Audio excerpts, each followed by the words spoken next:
আমাকে বাঁচাও।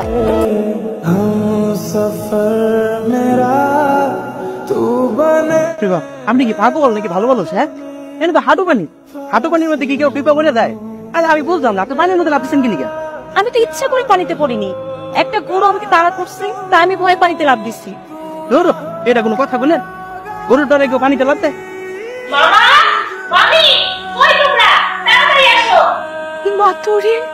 এতদিন পর মামির কথা মনে পড়লো। হ্যাঁ, একটু মামির কথা মনে পড়ে না? আচ্ছা মা, তোমার শরীর ভিজাকে? মামা, আমি গাড়ি থেকে নেমে মন ভরে গ্রামের বাতাস নিচ্ছিলাম, আর কোথা থেকে একটা গরু এসে আমাকে তাড়া করলো। আল্লাহ, তারপর কি হইলো? তারপর আর কি, আমি সোজা পুকুরে।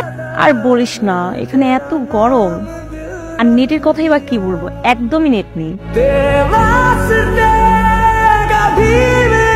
আচ্ছা, আমি তোকে একটু পরে কল করছি। আপু, আপু, এই তোরে আপু, তুমি কোথায় যাইতেছো এত রাতে?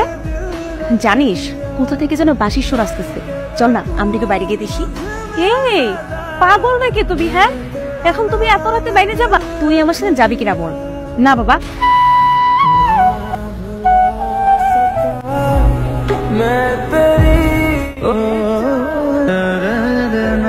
সরাইয়াতে অজগর,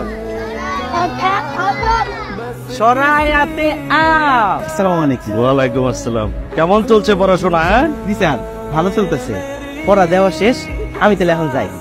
আচ্ছা রাশেদ, তোমাকে আমি কতবার বললাম সারাদিনের কাজকর্ম শেষ করে রাতের বেলা আমার এখানে আসবে, একটু পড়াশোনা করবে। তুমি তো ছাত্র ভালো, একটু একটু পড়াশোনা করলে তুমি ম্যাট্রিক পাসটা করতে পারবা।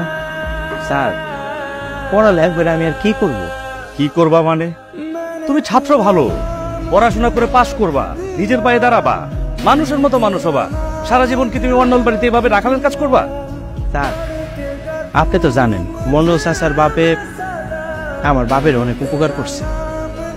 আমার বাপে মরে যাওয়ার আগে কয়ে গেছে আমারে, যত যা কিছুই হয়ে যায় আমি যেন মন্ডল চাচার কথা অমাননা করি।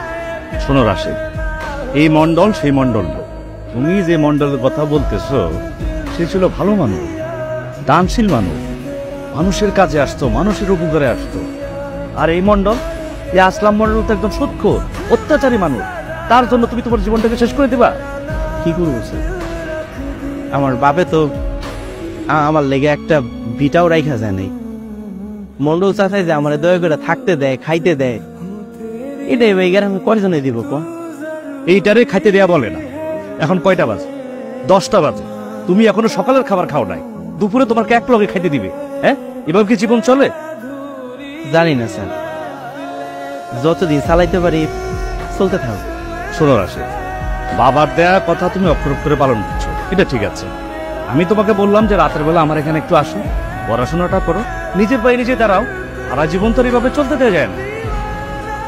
স্যার, আমি তো আইতে চাই, কিন্তু মন্ডল চাচা আইতে দিব কিনা ওটা কইতে পারতেছি। জীবনটা তোমার, মন্ডল সাহেবের না। সিদ্ধান্তটা তোমারই নিতে হবে। আচ্ছা ঠিক আছে স্যার, আমি এখন যাই, দেরি হয়ে গেছে। গরুগুলার ছায়ার মধ্যে না নিলে ফটফট করে আবার রশি ছিঁড়ে লাগতে পারে। আচ্ছা ঠিক আছে, যা। আমি যাচ্ছি। আসসালামু আলাইকুম।